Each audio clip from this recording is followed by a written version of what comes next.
this morning we've got County Executive David Morgan in here. Again, good to see you. Hey, good morning, Jeff. Thank you for the opportunity to be here today. I'm glad you're with us. I'm glad you're with us. A lot of stuff happening. Of course, the campaign is happening. And, Man, yeah, we're burning the candles, son. So you're a busy guy. Yeah, we've got, looks like about not quite 4 weeks till the election. So early voting starting too, isn't it? It starts this Friday, the 17th. Yeah, early voting starts. You got to go to the Mar Avenue location there. Behind where West Highland School used to be, where the Achievement Academy is now, there beside the Accounts and Budget Office. Man, if you haven't been to our new election office, it is incredible. So I've been, and it's pretty nice and pretty easy to do. Yeah. You know, so we didn't have to hire a single contractor to do that project. That complete remodel was done by our maintenance staff. Maintenance director Mark Brewer. Yeah, he's more than just a maintenance man. He's a project manager, essentially construction manager. So we utilize our staff that we have, and then we also use trustees. You know, a lot of these guys that are in jail, they have a lot of skills. You know, they've worked construction. Well, that's true. They fell on hard times, made some bad decisions, ended up in jail, and we find the ones that are trustworthy. That's why they're called trustees, and we get them out, let them work, and help us. And you know, that's been going on for many years. Oh, that's been going on for a long time. It works great, and we're so proud of those guys too. I want to give them a shout because, you know, they get out and they show up every day and they work hard for us. And the thing is, we buy their lunch that day. That's all we got. That's all the sheriff requires of us is we buy their lunch that day, so they get to eat a little bit better than your. But that's a pretty good deal if we can get 8 or 10 hours of work out of the guy for a lunch. For a lunch. Yeah, that's kind of a no-brainer. That's pretty good. Pretty good. Yeah. What do you think? What do you think some of the very top issues are facing? The election, of course, and the next few years for Lawrence County.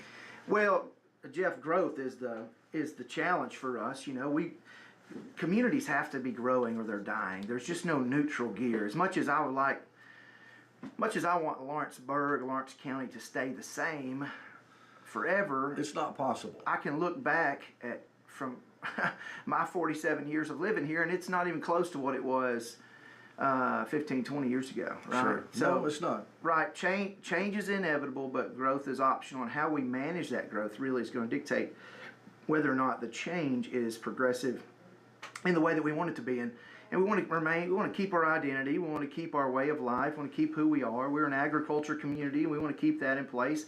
I mean, the number one economic driver in Lawrence County is still agriculture. And so, man, if you've driven around Lawrence County in the last few weeks, the corn is almost 10 feet tall. It's unbelievable. All the crops are looking so good. Everything. So I know all the farmers are excited, but I want to keep that. So I think part of that is managing that growth is a big part, and there's a whole lot that spins off of that. You know, what kind of industry do we allow to come here? I know there's a lot of concern right now over data centers and things like that down the road. We're seeing a lot of that in the news today, and so those are things we're constantly thinking about, talking about, addressing. Well, let's talk about the data center. Oh, here we go. I'm sorry, but it's exploded. There's signs everywhere. Right. There's people concerned and understand, you know, that some of the alarm mentality, but I don't know. I would like for you to just kind of go back and maybe start from the beginning of that, because it is on top of people's minds, because it's had to be because of all the exposure that it's had. Oh my goodness, yeah. I've learned more about data centers in the last 3 months or so than I had ever knew there was to know about data centers. And there's still more to know that I don't know. So I will say this, just on the surface, I am not pro data center for one reason is because of all the hysteria around these things. I mean, I would rather just pass the buck, you know, most of the time. But, however, we have personal property rights in America. Yes. And people can come and build whatever industry they want to build, and they're monitored by the government, and they're backed up, honestly, by the government if there are discriminatory bans and things put on certain industries. So we have to be cognizant of that, aware of those things. Now, from what I understand about the one that the city of Lawrenceburg approved just this last week for the construction project to begin, it's going to use anywhere from 30 to 60 gallons of water a day. Okay, Jeff, that's likely less than what the Morgan family uses. Okay, Okay. well, I've heard that too. Yeah, I've heard I've that got, too. you know, we take 6 showers at least a day in the summer. Our little boys, they have to take more than that because they get stinky in the summer. But and we're washing 4 or 5 loads of laundry a day. So we probably use more water than that ourselves. But so anyway, the water usage is not what. Here's the thing: in the midst of fear, people are afraid of what they don't understand, what they don't know. And I respect that and understand that. I'm the same way. But in the midst of fear, facts oftentimes get pushed to the side. Yeah. And what we're having go on is we're trying to compare apples to oranges here, not apples to apples, on the one that's currently permitted to be built here in the city of Lawrenceburg. So anyway, it'll have a chiller system on it, which is this is how you cool big buildings. Sure. You know, that's how you heat and cool big buildings.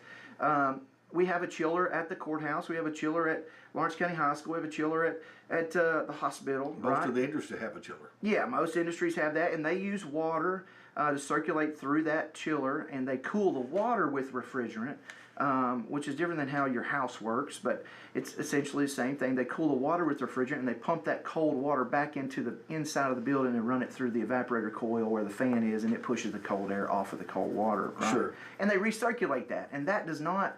There's some of that water evaporates throughout the process. You'll lose some of that.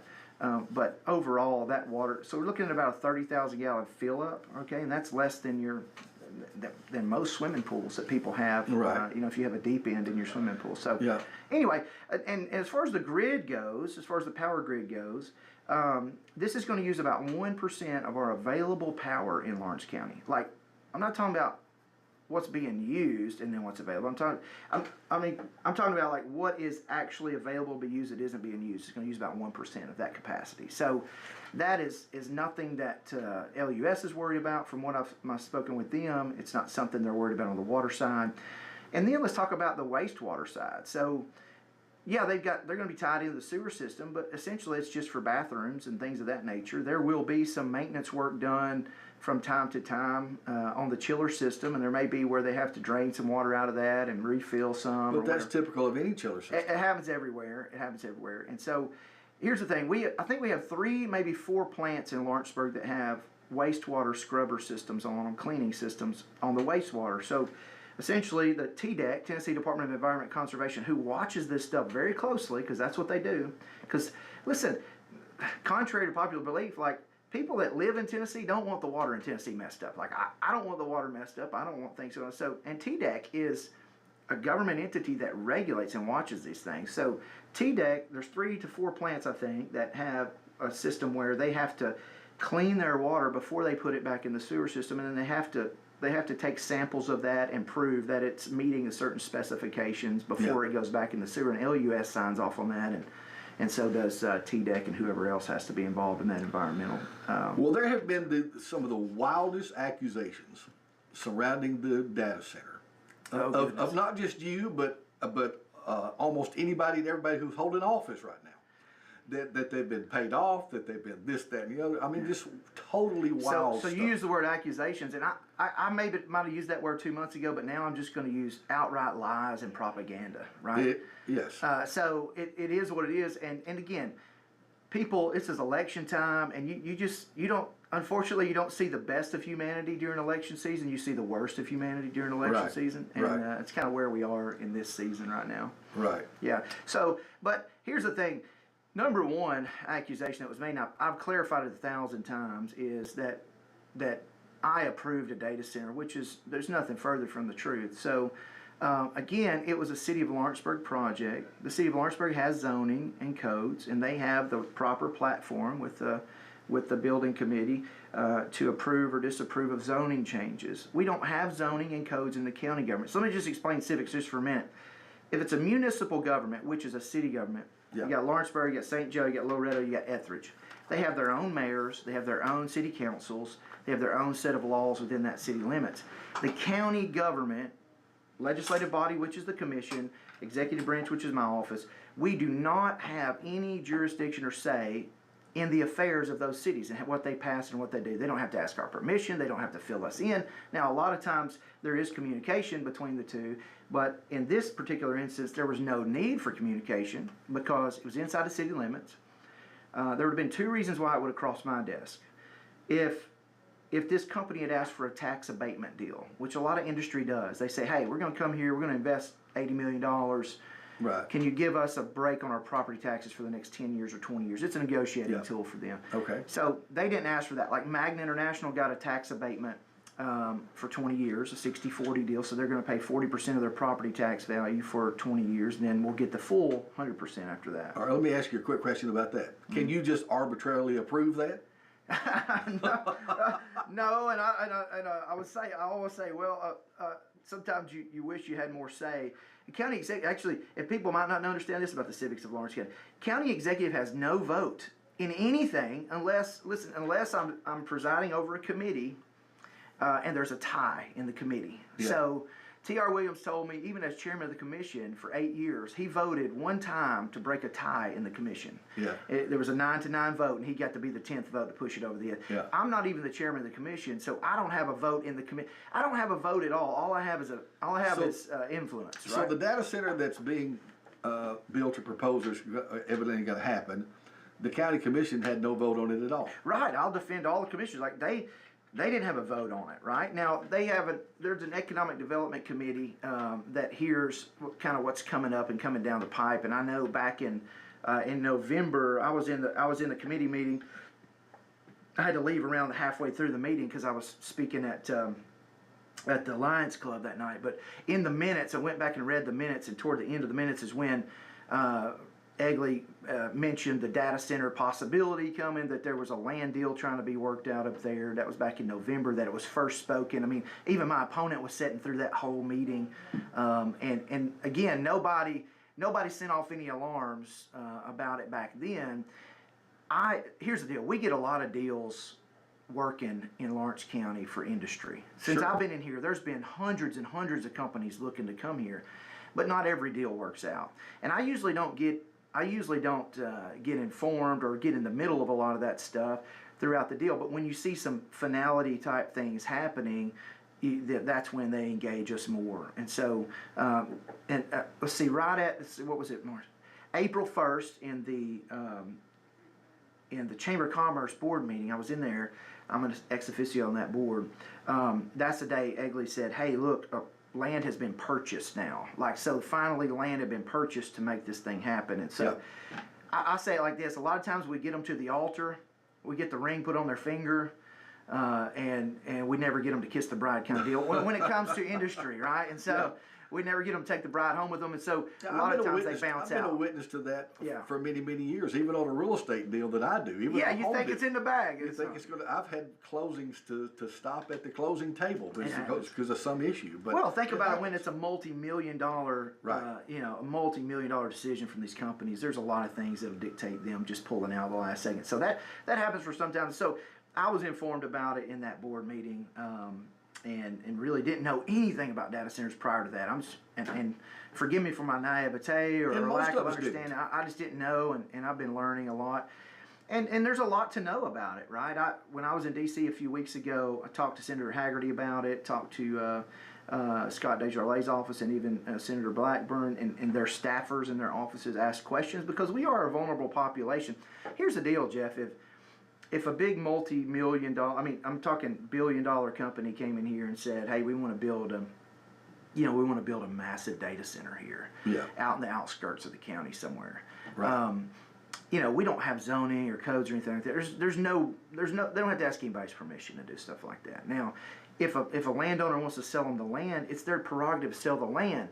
However, I said this from the beginning. I'm not for any industry, whether it's a data center, whether it's a donut factory, and I love donuts. But but if it's if you can prove to me that it's going to damage our water and our way of life and our environment, I am not for it. Why would I be? I don't want that kind of garbage. And honestly, I don't want the headache. Yeah, absolutely. I don't want the headache if it ends up damaging and doing things that we didn't know or they lied or whatever. I don't want the headache of having to deal with that. Look at the Murray effect. Murray made a huge impact in our community and offered jobs for decades, and then there was a lot of environmental issues with Murray. People might not understand. Huge lawsuits, yes, there were. Chromium dumped right into the ground. There are things that our groundwater's having to be tested out there at Wildcat Ridge forever. It'll have to be tested because of Murray, right? Yep. But anyway, so you got to watch that stuff. But there's a lot the county executive doesn't have a say in, and people just think because you're the highest elected official in the county that every little thing that's going on. Well, so it's a challenge. It's an understanding of how our government works, and you're right. There's no zoning out in the county, and for the most part, I like that. for the most part, we haven't wanted it. We don't want that. We want to be able to do what we want to do with our property. Yeah, I'm not But a big there's fan. a lot of moving pieces on this, because even if some big, huge industry, no matter what it was, came to the county, they'd have to be supported by utilities somehow.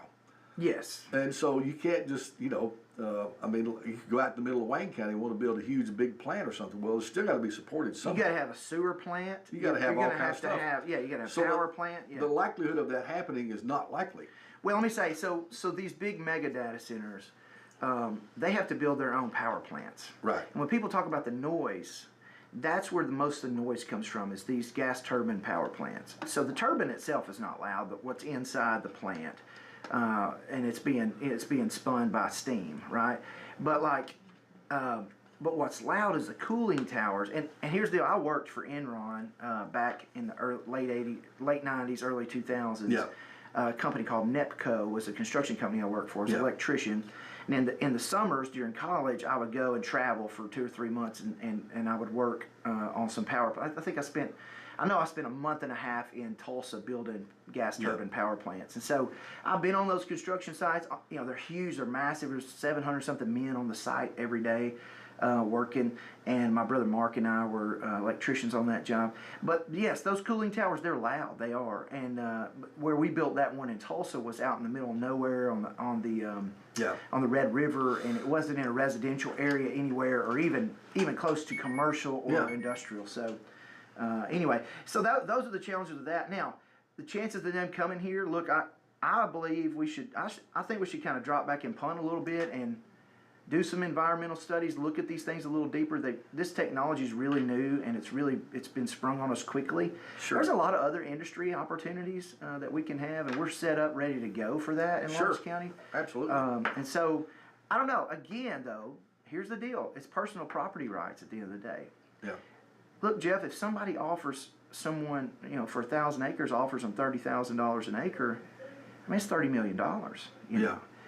That's legacy, lifetime, family built, set up for generations to come, right? Yeah. So, what do you can't disparage, you can't take that opportunity or right away from someone either. That's a fundamental American right.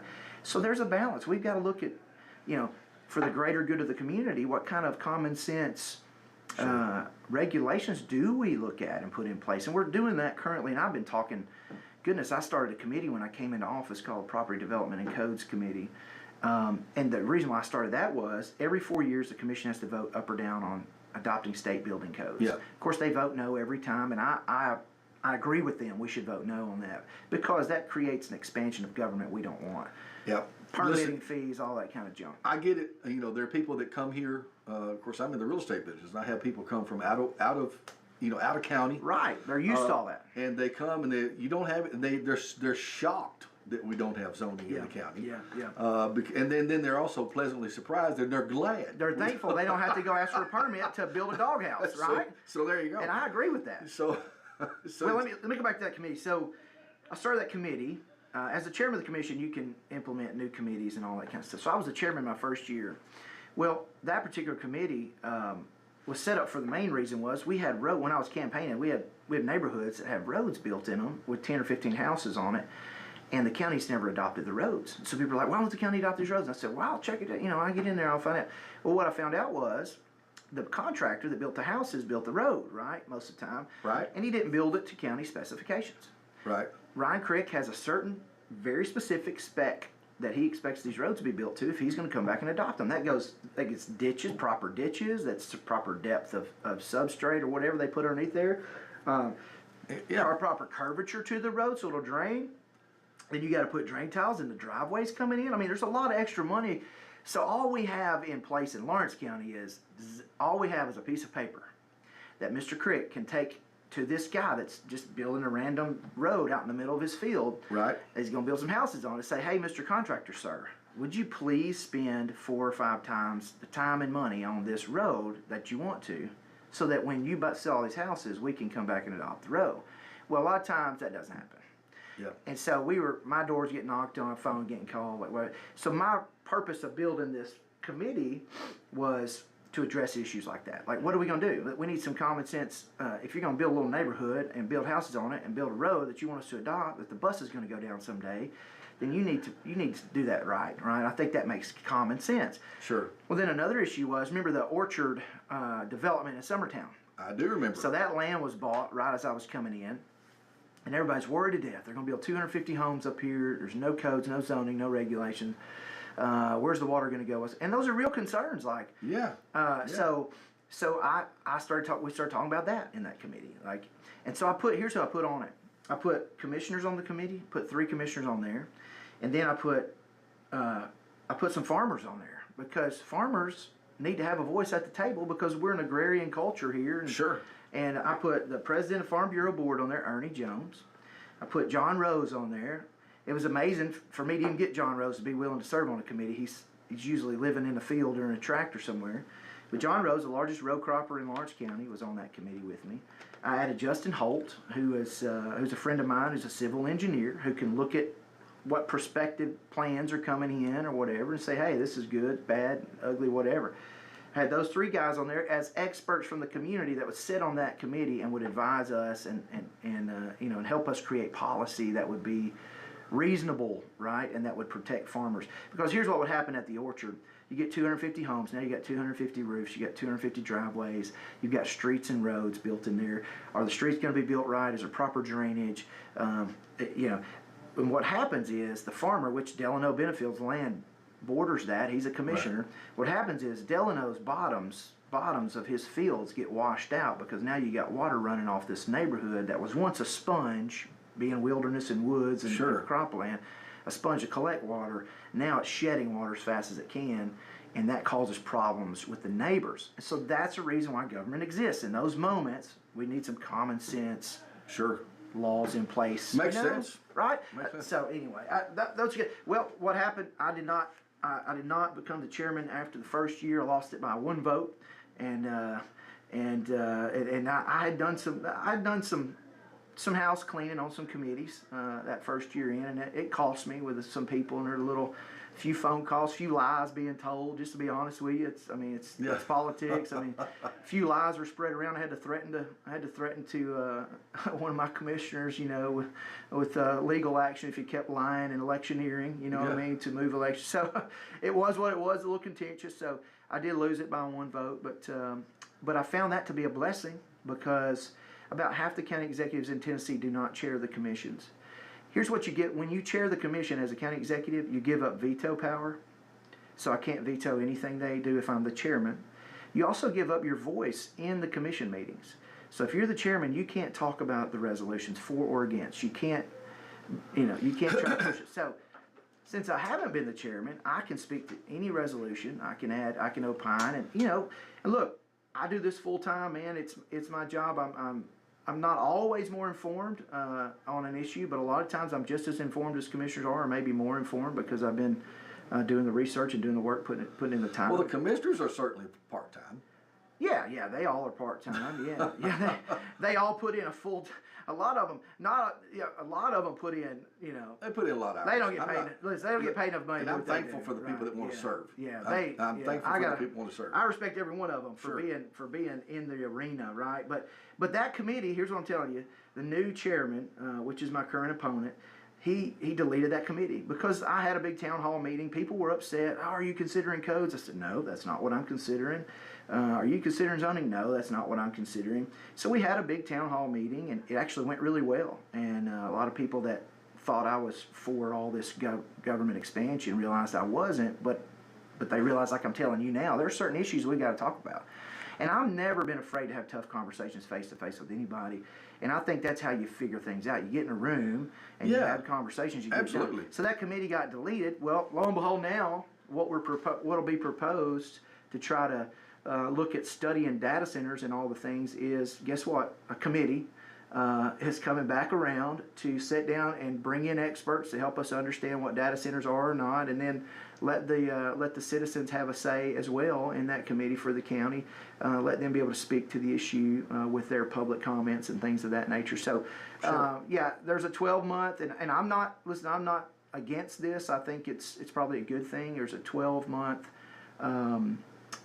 temporary study committee that's being put together to say, hey, you can't block a data center coming here during that 12 months, but we're at least going to be saying, hey, look, we're studying this thing, we're looking at it deeper, we're going to do our due diligence to make it happen, and I think that's commonsensical. Again, I would rather just have the other committee still in place, and we would have had this conversation in there. It would have been recorded, it would have been advertised, it would have been publicized, people could have come in and opined, but without that committee being there, then there's no place for the citizens to talk. So anyway, here we go, roundabout, coming back around.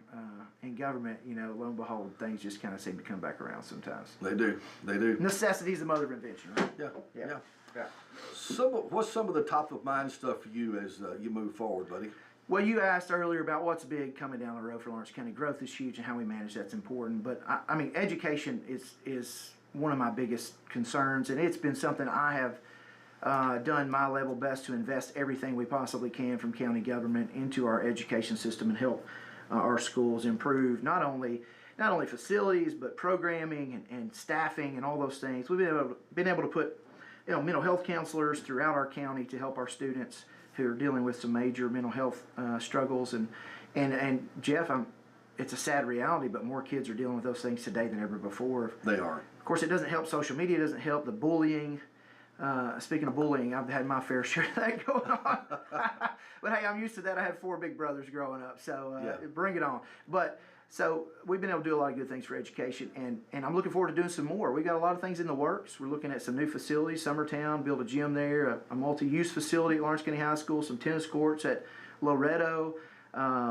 Here's the deal. I don't think me or the commission have to be the people that know everything on how to do education. We've got a competent school board, and we've got a very competent and professional leader in Michael Atkins, and I think we trust them, and we trust but verify, and see what they need, and our responsibility as county government is to provide for their needs. And so it's one of the things we get to do that has a legacy effect tied to it. Absolutely. When you invest in a child, your return on investment is unmeasurable, really, and it can make the biggest difference in the world in their life. And so, all right, excited about education. Public safety is another huge part, and I think, and again, I don't have to run on what ifs. I can run on what has been, and my record, I think, speaks for itself. Of course, I can't do anything without the commission's support and without their vote, because I don't even have a vote in these issues.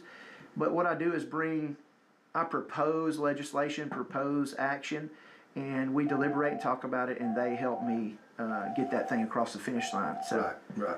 We got a phone call coming in? Well, not yet. Okay. But Getting ready. I'm getting ready in case we do. I dropped the microphone there. Well, public safety, let me circle back to it. So, been a huge endeavor for me. My first few months in office, there was a very contentious time. Our ambulance service they could not staff even 3 ambulances some days. Yeah. The attrition rate was incredibly high. We didn't have anybody in the queue for applications. There was some toxicity among some of the employees as well, because when you don't have a stack of applications over here, it's hard to get rid of people when you're stretched so thin with your staffing. Sure. And so I proposed a considerable raise for them because they were underpaid in comparison to every county around us. Yeah. And we passed that raise 4 months into my first term, right in the middle of a budget year. And the commission got behind that and passed that, and that was a big deal. And it made a huge difference for us. We became fully staffed shortly after that, and now it's such a needed service, too. Well, we have to provide it by law, right? So, some days it's like trying to figure it out and balance it all. It's like, man, some days I wish there's somebody else could do our ambulance service, right? But it's not always a good scenario. In Wayne County, Murray Regional Hospital took over their ambulance service years ago, and then they basically shut down their hospital because they would take take the patients north to Murray Regional. The same thing happened in Lewis County and various other counties. So we need to keep running our own ambulance service and figure out the best way to pay for it, and constantly working on that. Well, if you want to take a phone call, we can. Let's go for it. And good morning, you're on with us.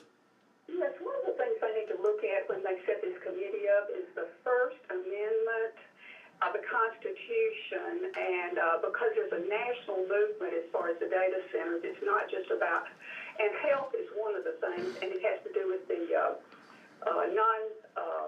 anyway, it's where you don't share the information with the people. But one of the questions I have is, since the population, I think it's about 3/4 outside the city limits, how does he plan making sure everybody's incorporated? Is it north-south of the city, east-west? Is it the smaller communities population-wise? Or exactly how does he go about this rather than people just coming to them? And I've tried to watch those. I used to teach work groups. That's not, somebody getting up and talking 90% of the time is not a conversation. Where other people get 5 minutes, I know. But anyway, I just wondered how that worked. Thank you. I'm not sure what that question was. I got it. You got it? Yeah, hey, great question. Great question. So again, you talk about First Amendment first thing. So that's the reason why. So there's a law in Tennessee called the Sunshine Law. That means I cannot talk to commissioners about how they're going to vote, try to sway them to vote on an individual basis. I can't do that, or even in a group without the public being in the room. So that law is easily broken if you're not careful. Among the commissioners, they're not allowed to do that, have that conversation either. But so you create committees with commissioners, and the commissioners are representatives. This answers your question about the unincorporated parts of the county. So there's 18 different districts. The commissioners are representatives of those 18 districts. And so you put commissioners on the committee, and I would bring in as well experts, people that are in the know or are going to be involved in decisions. Somebody representing LUS would need to be in that conversation because they're the first people that a data center is going to contact, right? Can we get power? Can we tie into the grid if we create our own power? Those kind of conversations will be had in there. You create a committee because by law there are rules about how to govern committees. Like, we have to post it in the newspaper and on Facebook and on our website so many days before the committee meets. Yep. We have to post the agenda so people can be prepared to have discussions about what's on the agenda. This is the reason why I had the Property Development and Codes Committee, because I wanted to have an official committee. So then there's rules about how that committee works. The public has to have the opportunity to speak in that committee meeting. Sure. And that's great, right? So, and then also you've got to record it.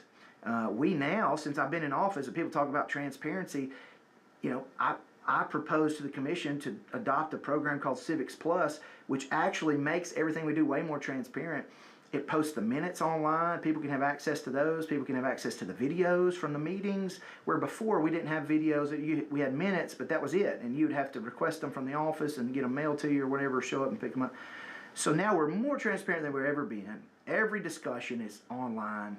And we invite people to come to those meetings. The deal is, here's the deal, Jeff. People just don't come to that stuff. Well, the technology's there if you want to access it. Right, you can watch it from home if you want. But people don't show up. I mean, we post it, we put it on the website, we put it in the newspaper, everywhere we possibly can put it.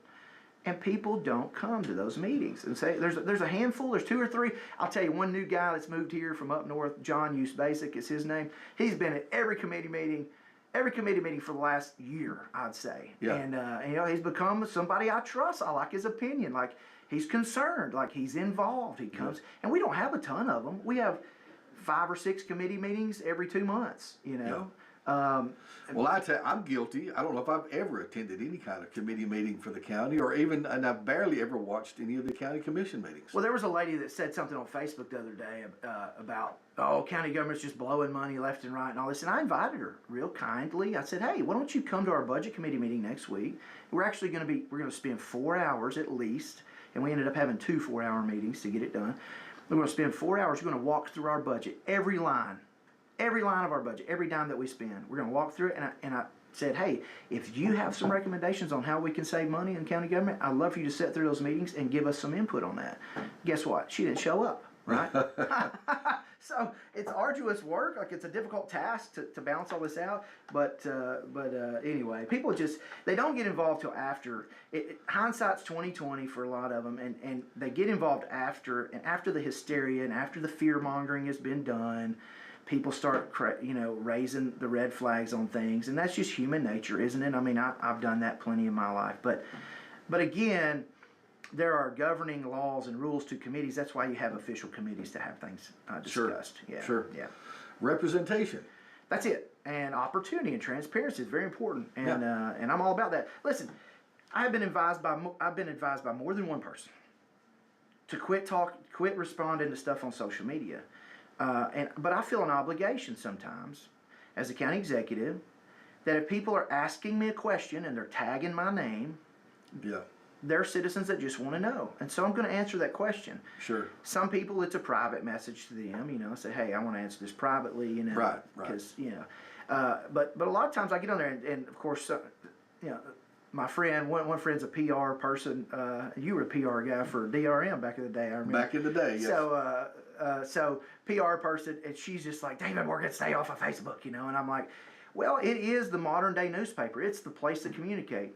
It is, but it's also the place where there's tremendous amount of misinformation and just out and out, mistruths. Well, lies. Let's just put it like it is. The Bible really it. simplifies. It's 4 letters. It's just lies, and it's outright lies, and it's fabrication. It's there's a lot of bullying that goes on social media, right? We've had, if you look, there's a lot of children that have found themselves in a suicidal state of mind because of being abused on social media. And it can be cruel. We've seen story after story about that, and people just think they have the carte blanche opportunity to say whatever they want because you're not standing at looking somebody eye to eye like it was back in my day in the 80s and 90s.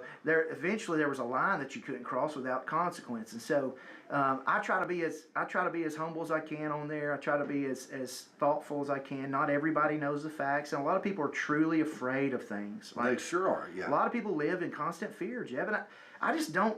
I don't live that way because I know what God's Word says. I know who I am in Christ, and I know the Bible says God has not given us a spirit of fear, but a power, love, and a sound mind. Well, how do we have a sound mind? One, you got to know the truth. Sure. You will not have a sound mind if you believe lies all the time. That's true. And two, how do you have love in your heart? You got to put on the mind of Christ. You got to say, look, and that's the way I try to look at a lot of these accusations and attacks on Facebook is a lot of these people are afraid. I don't know their story. I don't know where they've come from. I don't know what kind of trauma they've lived through. Well, they're afraid, also misinformed, and maybe believe something that they've heard just because they've heard it. Those kind of things. And they're downright nasty people, some of them. Let's just be real. Some of them are. But here's the deal. Jesus died for them too. He did, right? And I got to remember that. As much as I want to maybe work up some dust with a few of them. The Apostle Paul was a nasty person. He was, till he encountered the Lord. Yeah, he was a And so what do we do? He was a nasty person. Do we go on being nasty, or do we learn to have common sense, love for one another? So anyway, I feel like I need to respond to some of that. I try not to get caught up in the tit for tat. And some people are beyond discussion, right? They're just unreasonable. And I had a good word today. Yeah, what's that? I'll give you this word. Word of the day. The word of the day was implacable. Have you ever used that word? It's not, let's see, oh yeah, somebody that's not capable of being appeased. They cannot be appeased. Yeah, and they cannot be changed. Unappeasable, unchangeable, but implacable is the better word maybe to use there. Yes. Yeah. How about that? Implacable. I'd like to see. You need to hang that one. I need to look at that one. Yeah. Where does it derive from? I wonder what the conjunction there is I have no idea. Of former words. But anyway, implacable resistance. Okay, yeah. Implacable. I like that. I'm going to start using that. There you go. And, I thought of you actually when I saw that word today. Yeah. Well, there's a lot of those out there, but here's the deal. You never know what people are dealing with. Listen, some people have major mental health issues. Yeah. I mean, some people are obsessive. Yeah. Obsessing. And honestly, I'm a little concerned with some of the behavior I've seen out of certain people because, not only do these individuals and one or two in particular post something constantly about me that are lies. They're just telling lies. But this same individual also private messages my wife and my son and talks trash to them. And it's just it's beyond the pale, and like, it's just, I don't know. It actually embarrasses me for our community. Yeah. That we would have this kind of lies and negativity being spread during a campaign. Yeah. And look, I respect any public servant. I respect my opponent Shane Eaton for getting in the arena, for running for office, Sure. For being a commissioner for 3 terms. I respect that, man, more than ever before. And you will never truly respect it unless you've sat in that room or sat in those seats or sat in my chair and done what we do. You won't respect it the same way that we do. Yeah. It's a very small fraternity of people that's been in county government, and I make my phone calls to T.R. Williams, to Steve Hill, to my other county mayor friends that have been in office a long time, Bill Newman and Mike Kinney and Jim Manguvit over in Wayne County. These are other county mayors, other counties. You know, some days I'm like, man, how did you get through this stuff? And county commissioners as well. County commissioners, They have to take it on the chin in their community sometimes. They know. They do. And as they should. I mean, and honestly, they are the representatives. They're the ones that have a vote. Like, That's right. At the end of the day, I don't even have a vote. And you'll see stuff coming out. But some of the commissioners pass a lot on the vote. They don't vote. Yeah. One in particular, and I sat back just biting my tongue because I wish I had a vote. You know. Yeah. It's like, man, how are you just gonna pass on a vote on that? Like, vote on it. You know. That's what you're here for. So anyway. Yeah. It is what it is. I love doing what I do. I'd really love to do it again, Jeff. And I'm here today as a candidate. And I just want to say it has been one of the greatest privileges of my life, regardless of all the negative junk that I'm going through right now. It has been one of the greatest privileges of my life to be able to make decisions to help Lawrence County. We have had, unequivocally, any way you measure it, we have had the best 4 years in the history of our county. Yeah. Hands down. And I had a little bit to do with that, just a small bit. The commission had a lot to do with that, and I commend them for that. I'm the tip of the spear as far as connecting and seeing things come out, as far as initiating a lot of legislation with the commission, opportunities with the commission. But they're the ones that sit down in committee meetings, some that I'm in and on and serve on, and some that I don't. And they help hash out decisions and make it happen. They're the ones that vote. But we have had unequivocally the best 4 years in the history of our county. The largest industrial investment ever in county history, money-wise. Over $200 million, Magna International invested in Lawrence County. We gave them a tax abatement for 60-40 for 20 years. But guess what? We're getting 40%. 40% of $200 million taxable level. So that's better than 100% of nothing before they came here, right? Sure. People say, well, I wish I could get a 60-40 deal. Well, give us $200 million worth of taxable property, right? Give us 200 jobs. And then we'll talk about a tax deal, right? So, so anyway, proud of that. We have invested more money in roads in these 4 years than ever in the history of our county. The last road building program was back 28 years ago. It was $2 million that the county borrowed to put into roads. We put $6 million in. The state added another $3.2 million. We put $9.2 million in roads in Lawrence County in the last 4 years. Jeff, we haven't, in the last 28 years combined, we haven't been able to spend.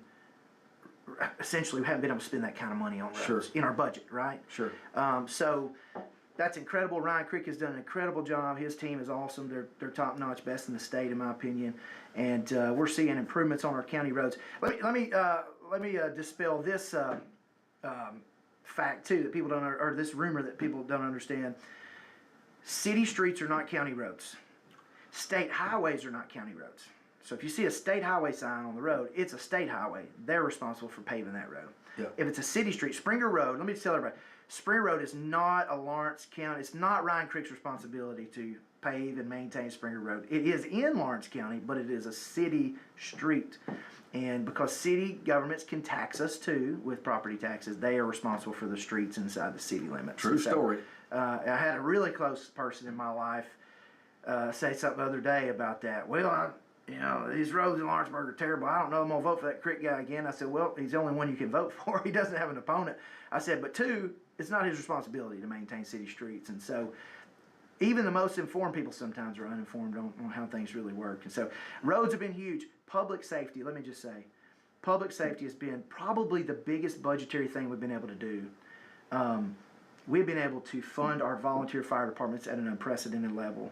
They were losing members. They couldn't even they didn't have time to get to, they were let me just say the response times were getting longer and longer because they didn't have enough volunteers. Sure. The older men that had been in it, man, from the time they were 18 years old, they're in their 50s and 60s now, and they were, they're exhausted. There's a lot of things going on in their lives. Sure. And so we've been able to create full-time, during the daytime hours throughout the week, we have county firemen Right. on staff. Right. Jeff, it's cut our response times down from 20 minutes sometimes down to 2 or 3 minutes because we got them sitting in the fire hall.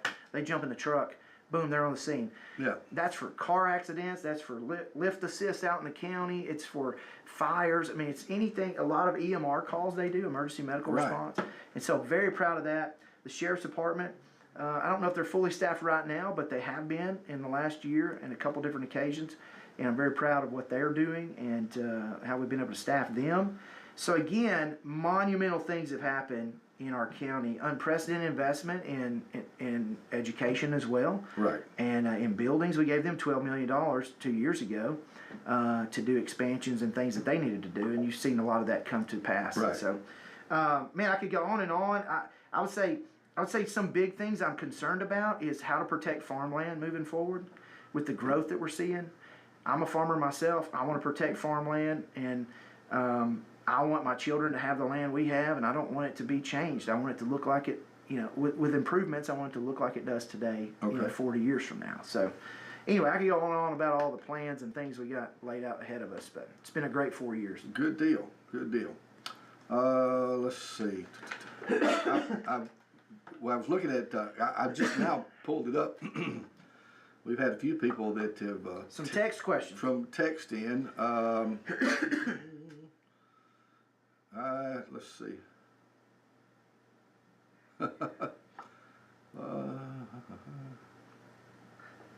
Some of them may not be able to read online. I'm trying to find the actual question. Most of them have been good comments. Good. Well, I'll take those too. Gosh, Jeff, in the day of negativity, I'll take all the good comments I can get. Okay, very good. It's 8:56. We've got 3 or 4 minutes left before right. before we have to go. But I was going to ask if people want to, you've got a public office, of course, and if people did have a concern, they could contact your office, I'm sure. Yeah, for sure. You can call my office. It's 931-766-4010. You can also email me at dmorgan@lawrencecountytn.gov, dmorgan@lawrencecountytn.gov. You can also call my cell phone if you want. It's all over the internet, so I have no problem telling it here, 931-242-0954. If I do not answer the phone, I will leave me a voicemail and I will call you back. Text message is the best way to get a hold of me in the moment. If I'm in a meeting or something, I can read that text and I can respond to you a lot of times. Or I'll tell you, hey, I'm going to call you after this meeting. So have no issue having any conversation with any citizen, and I prefer to have those face-to-face or over the phone as opposed to on social media. It's really not the place to have a conversation because I've learned a long time ago, when you're just reading black and white, there's no inflection of tone, there's no looking people eye to eye, there's no understanding where they're coming from in a conversational type setting. So I would love for anybody to reach out to me any way you can. Look, I want your support too. I need your support. Jeff, early voting starts Friday here in Lawrence County, and get out and early vote. Early voting was big for me, I think, in the primary. And I'll tell you, man, again, I want to commend Philip Heatherly and his supporters because they ran a clean and honorable campaign, and I appreciate that. Yeah. And a lot of information is being fed to a couple people in our county that are just doing ridiculous and obsessive things on Facebook right now that are embarrassing for our county.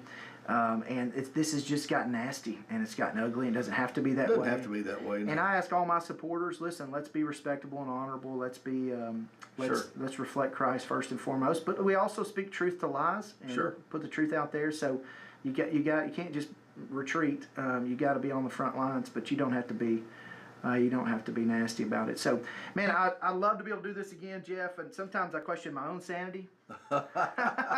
running for office, right? So and still have some people that truly love me. They question it as well. Well, you do have a lot of folks who are absolutely with you, and not that it would help you any at all, but you have my full endorsement. Well, I appreciate that. And of course, I'm 100% for you, and I have nothing against your opponent. Great guy. Not at all. And again, like you said, they run a good, clean campaign. But for what it's worth, we appreciate you coming on and being with us. And of course, we invite you to come. I think you'll come make another appearance or two. Yeah, I'll be back as much as Charlotte will let me.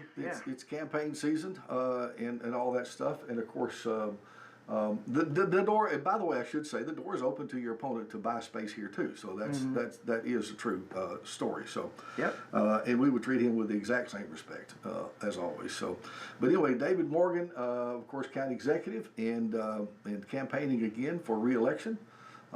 We wish you well, and hope you do well in the future. Well, of course, if you do well, our county does well. That's right. That's right. That's right. So what's good in my life is good for Lawrence County at the end of the day. And so yeah. I love doing what I do again, and I would love the opportunity to do it again. And I need people to get out and vote. It's a big deal. All and, right. God bless you guys. Very Thanks, good. Jeff. Have a good day, buddy. All right. Appreciate it. There we go. Hang on just a second. My automatic, it ain't doing automatic. 1951. This is WDXE AM There we go. 1370, W287 AA 105.3, and W237 FD. Yeah, Neely Luna, or my